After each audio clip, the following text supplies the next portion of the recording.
I'm Bonnie McGowan. I sharpen shears, and I'm going to attempt to do the impossible today. So watch with me and let's see if I can fix these shears. These are true walk-away shears. These are ones I have an example here when people come for training that I show them. I say, now if you find one like this, don't try to sharpen it, don't try to fix it, just walk away. And this is one of those. But the customer, Bill Ware, he calls me on the phone. He's from North Carolina. He said these are his favorite shears. He's had them for 20 years. Now, he just bought a new Bonica, and he says he does love them. He bought a pair of 5-inch Bonica twisters because he likes the shorter shears. And he said, he says, I received them and loved them. However, this is his favorite. He loves this shear. And it makes me so sad.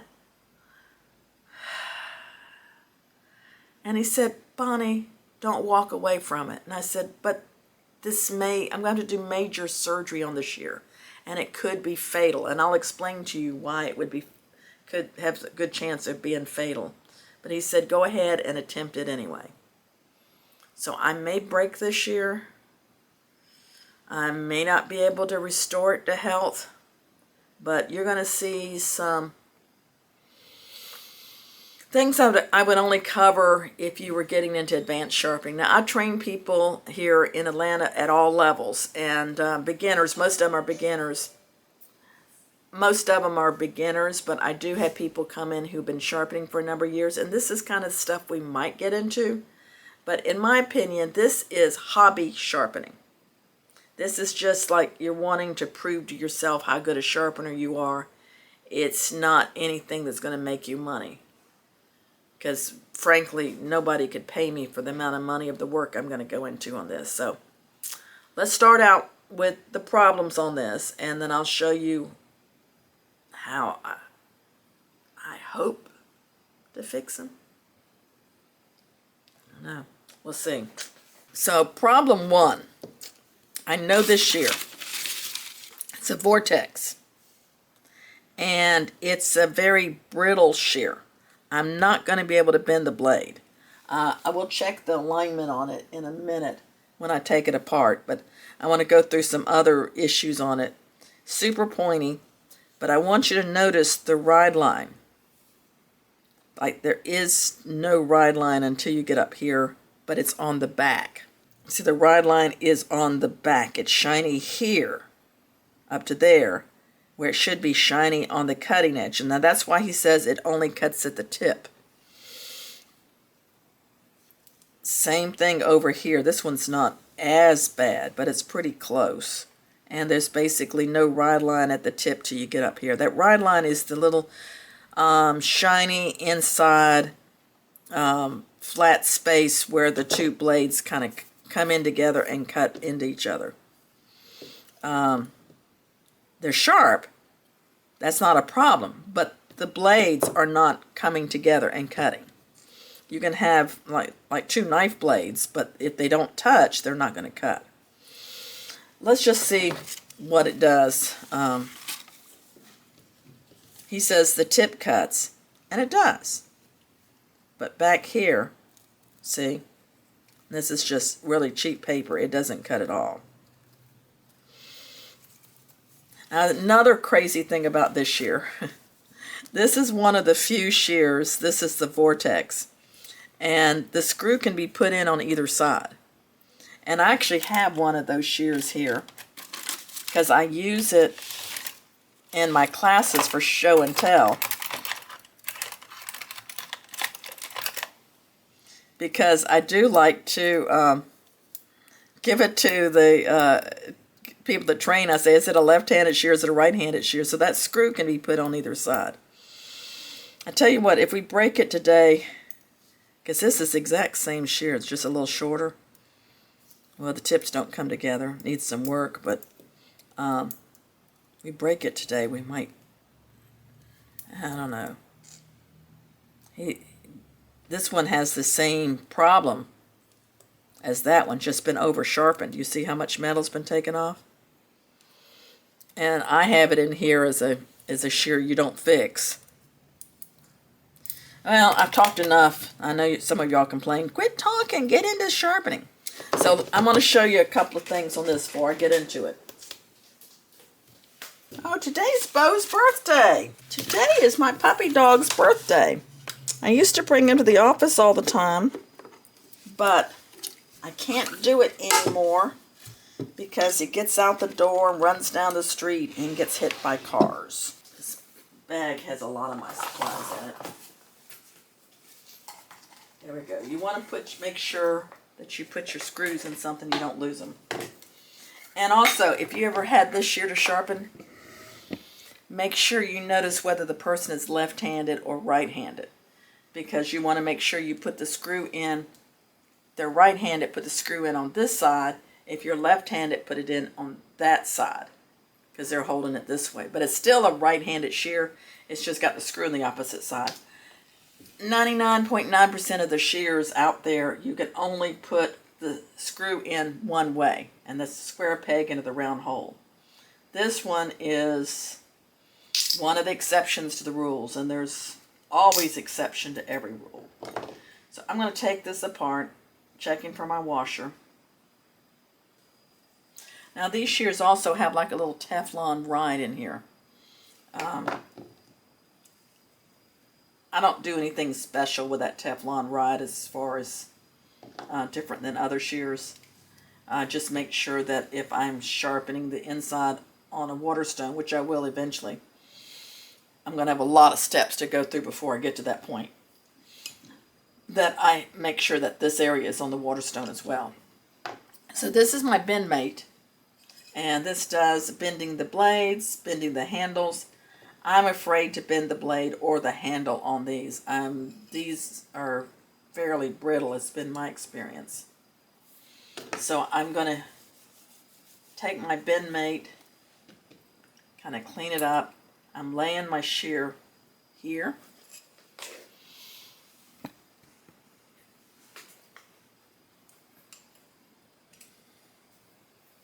And I'm going to check for the light underneath the blade.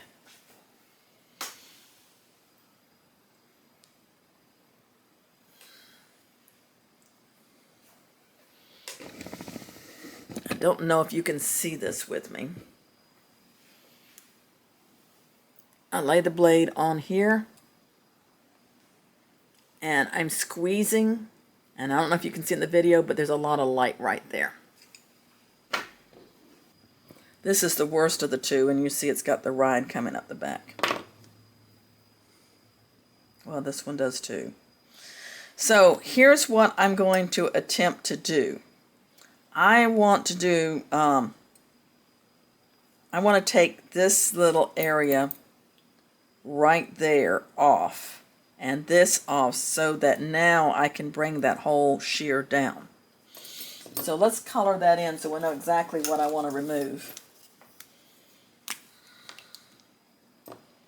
I'm wanting to remove this little hump thing right here.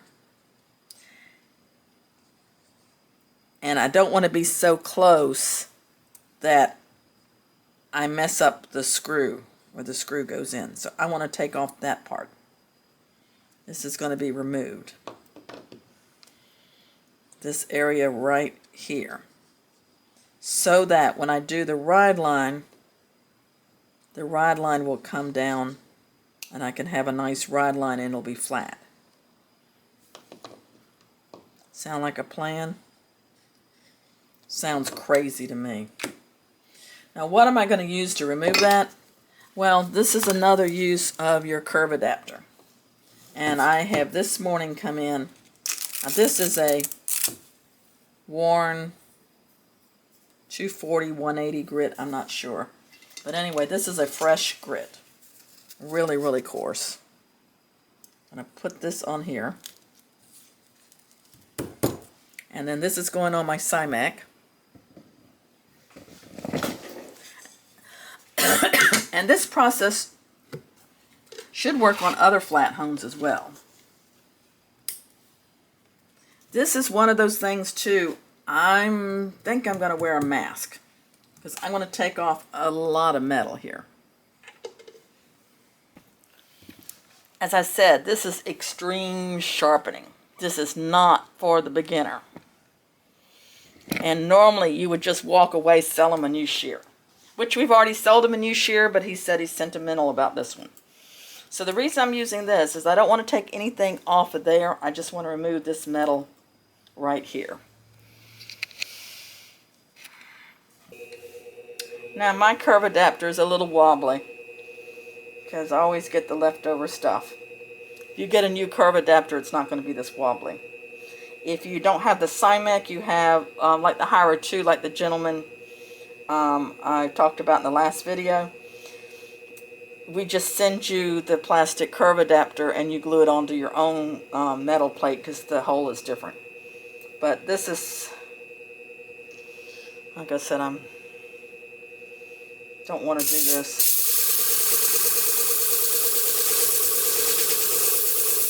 So I'm going to have to grind down a lot. I'm going to go a little faster.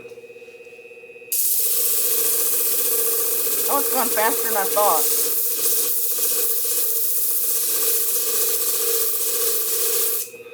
Almost there.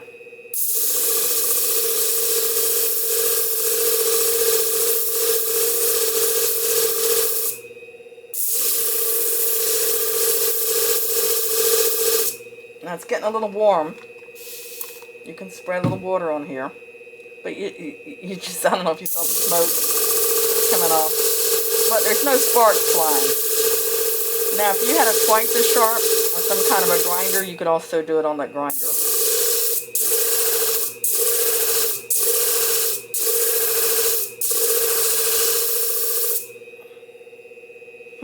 Looking pretty good.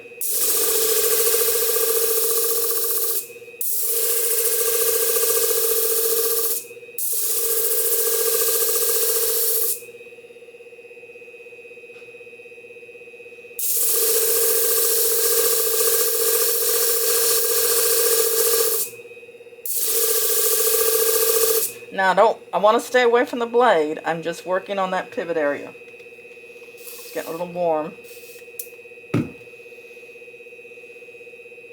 But it's not so warm I can't hold it back here at all. It's just like the out, not very warm at all.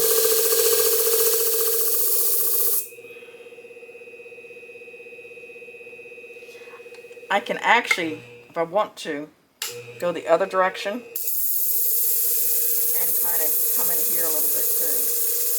Just be careful what direction you're going.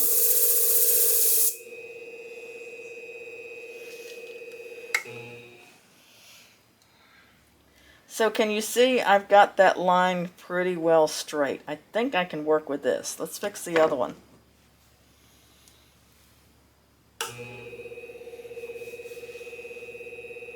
It's a little harder to hold with the swivel thumb. So I'm straight in here. Well, not perfectly straight because I'm a little bit tilted down to try to keep as much of this as possible.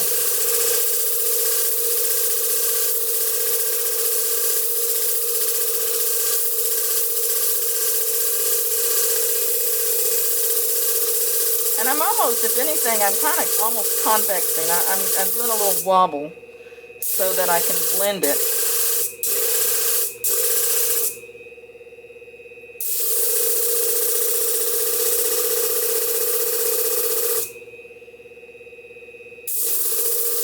This is actually kind of surprising me, coming out better than I thought. We'll see how it cuts, so.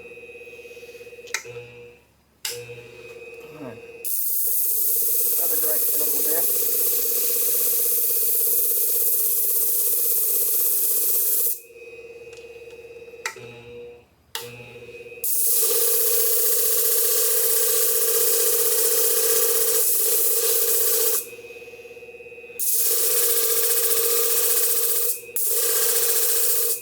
Now the second blade takes a little longer because this has already been smoothed down from the first blade.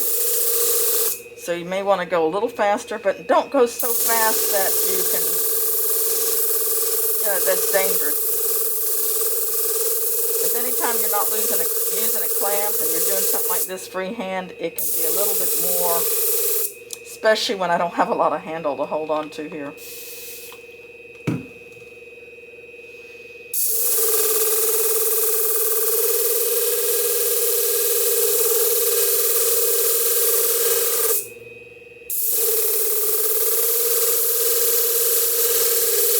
So put comments in here if you've ever done this kind of work before, and how successful were you, and what equipment did you use?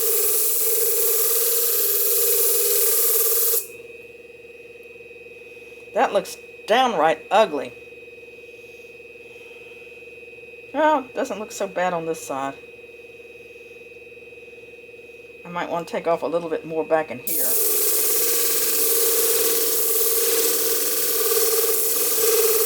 Oh, almost got my fingernail.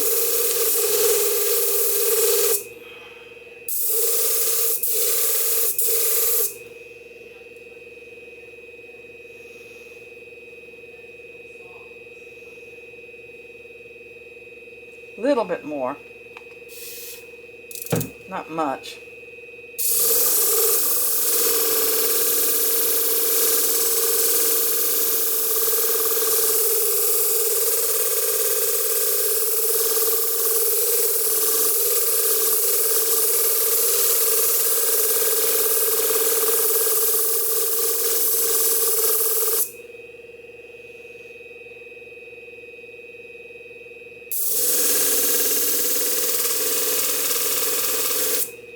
Starting to get warm in my fingers now.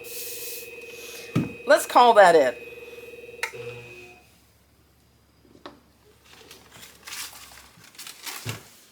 I'm going to set my Simek aside for now.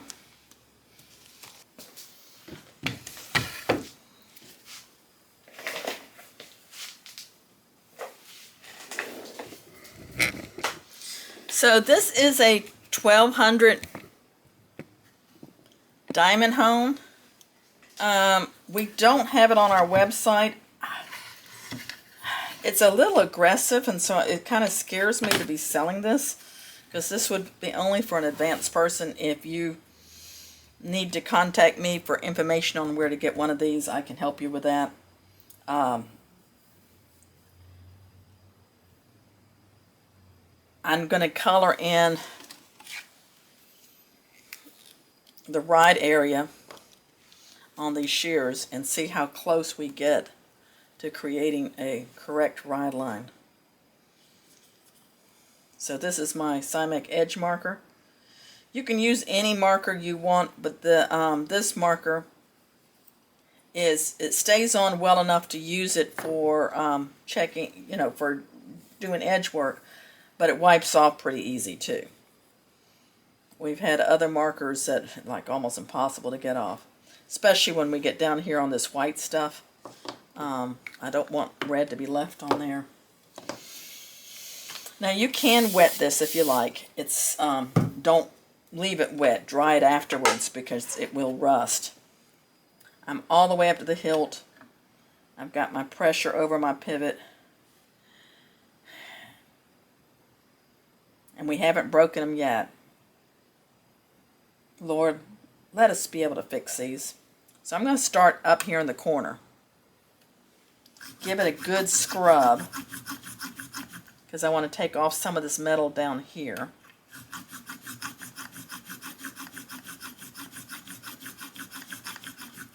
And then all the way down. Now when you're using a diamond hone, you can do a little bit more pressure going up. Normally when I'm showing how to do a ride line, I'm saying more pressure coming down, the lighter going up. But on these diamond stones, okay, I've got a nice ride line. It's coming up the back here a little bit. I don't know if you can see that. That doesn't make me happy, but maybe it'll cut, because I do have a ride here at that pivot area. So let's see what happens on this one. Okay, I'm working that area under the pivot all the way up to the hilt. And if you don't know the parts of the shears, my book, Mastering Shear Sharpening, has all the names and the parts. I actually get into this advanced sharpening in the last chapter on correcting other people's sharpening in my book, Mastering Shear Sharpening. Now this doesn't look good. You see I've got Rideline here and I don't have it there. May have to take a little bit off, more off there. Ugh. I was hoping this would come out better.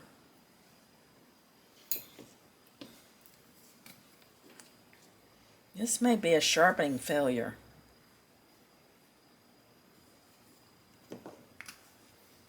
Just not much of this blade left.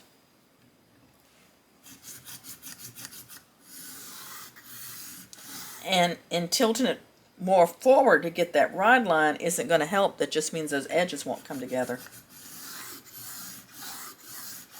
And it's a little bit tougher with a shorter shear. If they were longer shears, see, I'm taking red up all the way up here, and I'm not getting that area. I'm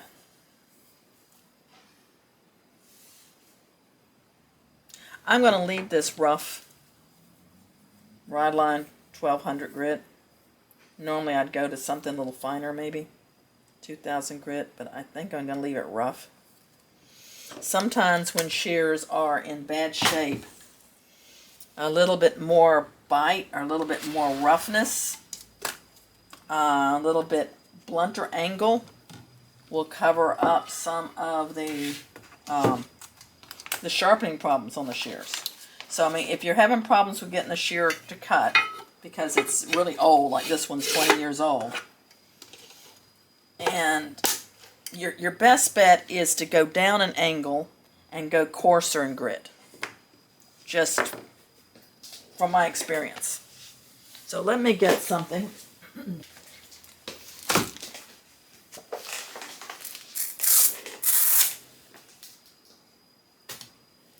It's a cushion plate.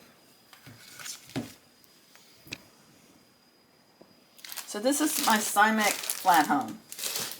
I'm not going to use this one. I'm just going to stay with that Rideline as is. I'm using a cushion plate because I'm going to convex these. Let me get my clamp.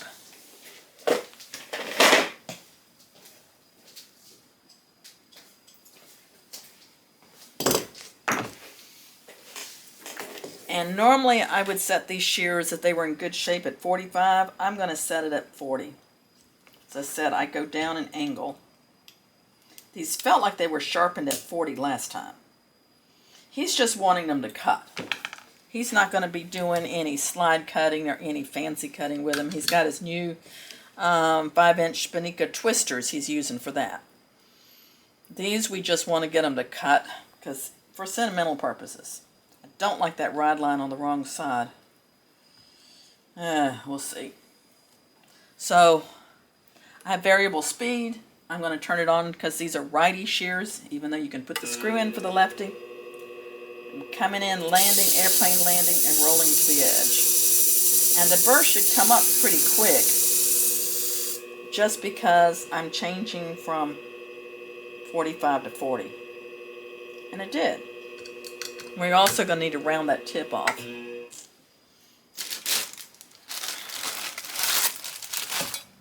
What grit is this?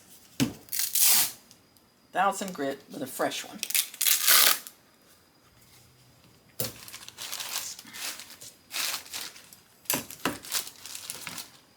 I'm going to go straight from that to polishing because I kind of want to know where we are.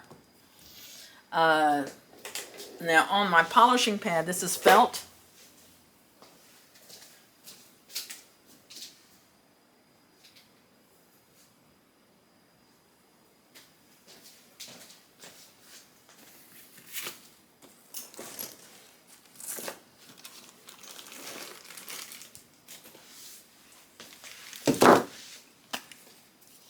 I'm using a diamond spray.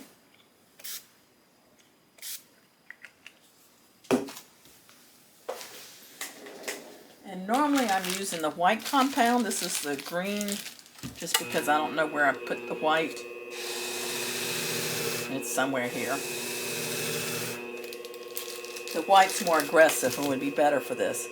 And I want to back off just a little bit. I have a micro adjuster. So instead of 40, I'm now like at 41, 42. So when I roll it on the felt, I don't roll over my sharp edge. I don't want to compromise that edge, but I do want to make it look kind of nice and shiny and convexy. And I already know I'm going to have to shorten that tip. That looks pretty good.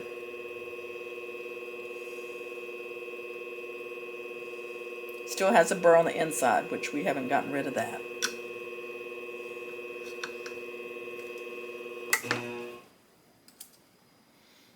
Actually, when I felt it, I'll be honest with you, I don't feel a burr here. I only feel it there, which makes me think we may have some cutting issues right there. We'll find out. Let's go through this. We might have to go through them, sharpen them a couple of times. That's the problem with this extreme sharpening. It takes longer. You may have to sharpen them a couple of... Oh, I forgot to readjust this. You may have to sharpen them a couple of times. And then, even at that, you might not be able to get them.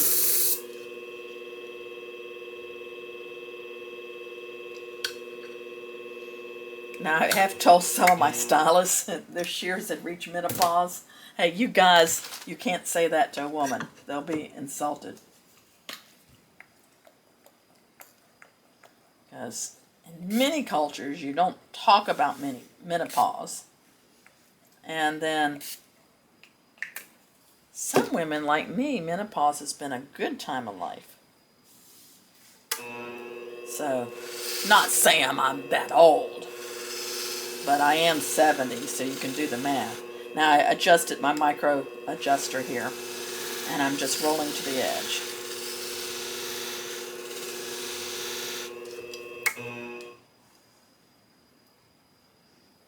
That looks pretty good. And I still have a burr all the way down. So I want to knock off my burr. Do I want to stay with a 1200 grit, or do I want to go to something finer? I'm thinking I might go to something finer. This is the stone most people start out with when they come in for training. Can you see it here? It's 4,000 on one side, 1,000 on the other.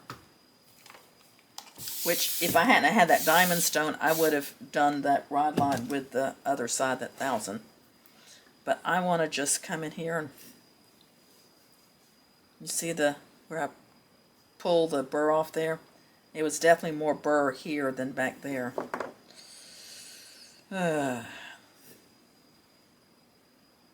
Okay, that burr's gone.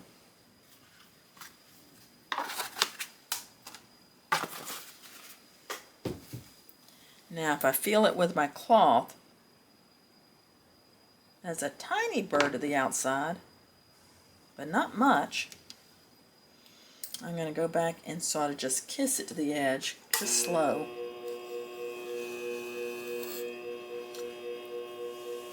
Nope, still feel roughness.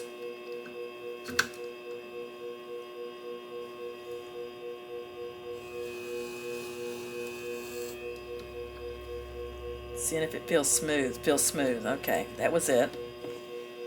I'm going to do some kissing now.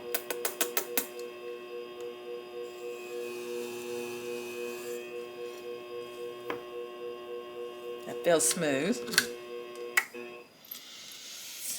So now I'm going to put them back together, test them, and probably do something to the tip. This is the second time you pray over them. My question is, if they don't cut, if they don't cut, do I want to go to some more efforts? Hopefully I will have improved them. And I'll be able to say, hey, these are improved, but maybe not perfect.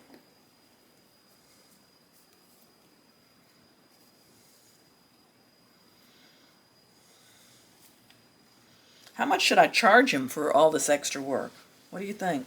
Now, keep in mind that he just bought a Benica twister. He just paid $200 plus shipping for that shear. Hey, let me tell you something fun to do. Some of these other websites that have a lot of interesting descriptions of their steel for their shears, things you've never heard of that you're like, wow. Just copy paste it into AI and see what it says about it. Just saying. Alright, so I have to think about how I really have to think about how I want to put the screw back in. So I want the head to come up at me with them facing that way. So that means I'm going to make sure my washer's still there. It is. Put the peg here. So you only have round holes on this one. Put this one here. Put that on there. Make sure I don't cross thread it. And I've put it together with it without the blades touching.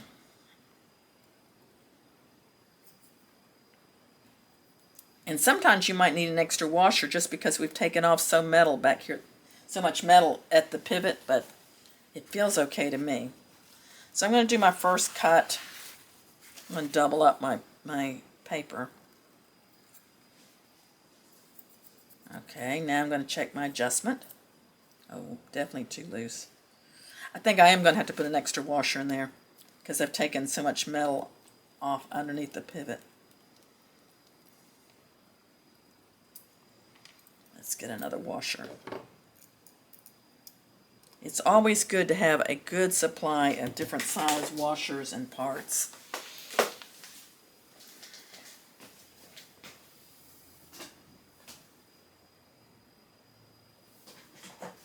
And not to sound like a constant commercial, but if you're looking for shear parts,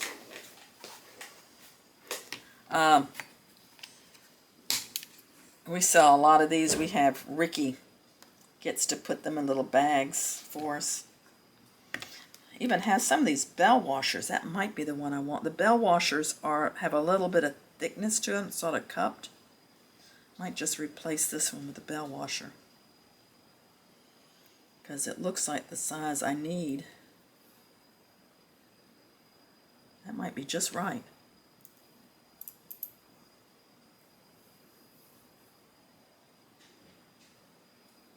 Let's find out.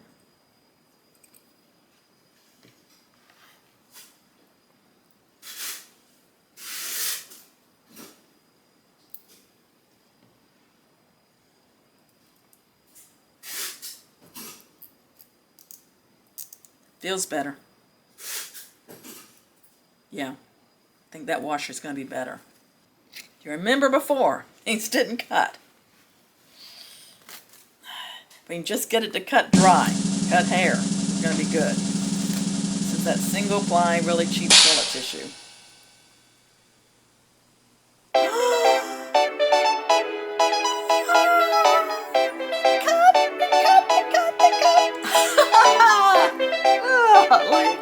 I thought this was going to be a failure video.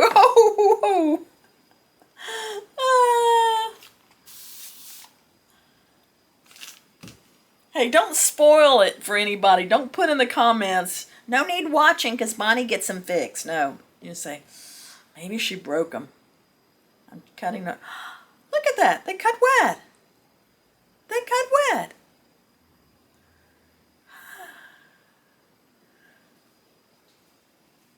I am very happy with these. These were definitely walk-away shears. Now the tip is really pointy. So I'm going to go back on here. But the tip cuts good. So I'm not shortening it because it doesn't cut. But, oh yeah, I want you to see there actually is a little gap here. Let me come down here. It helps. I don't know if you can see this. But if you look in the light, there's a little bitty gap where the tips don't come together. Now I could trim the bumper, but the bumper effectively is gone. I'm afraid if I bend the handles, let's try bending the handles. I think this will break. I'm going to squeeze extremely gently. No, it's too much resistance. Not going to bend anymore. Alright, so our only choice is to shorten the tip. I usually come in here in the center because this is fresher grit. And we needed to round off the tip anyway. And this particular guy likes the shorter shears, which is surprising. Usually, you know, it's the women that like the shorter shears, but he's old school. And back when the old Vidal Sassoon hairstyles and they're very, very precise cutting, that's when the short shears became really popular. When I first started sharpening, 5" was like the standard length of shears, maybe 5.5. Rare would anybody get a 6. And now 6 seems to be the most common length, and 6.5 and 7 are real popular. We had a 4.5 that I think we're going to discontinue. It just doesn't sell. We only have a few 5 inches. Because you got to market what is out there. Now, as I'm going through here, I'm feeling it with my finger, making sure it feels smooth.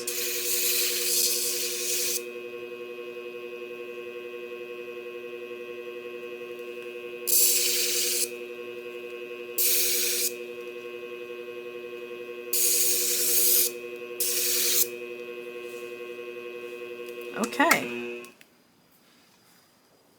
Double check that tip, make sure it cuts. So that was a success. If you attempt something like this, warn your customer. This is like open heart surgery. The patient might die. They may not improve. But it can be really satisfying when you can bring something back to life that was dead. If you have any questions or some other videos you'd like to see me shoot, this is where I get my ideas. Put them in the comments. I read all the comments. I try to answer all the comments. And join us at our Sharpeners Jams each year. And come in for training. And don't forget my new book, Mastering Shear Sharpening. It's a work of love. Scan this QR code for a free information package on training, sharpening equipment, sharpening shears, clipper blades. All of this will be in that information package, so scan it now.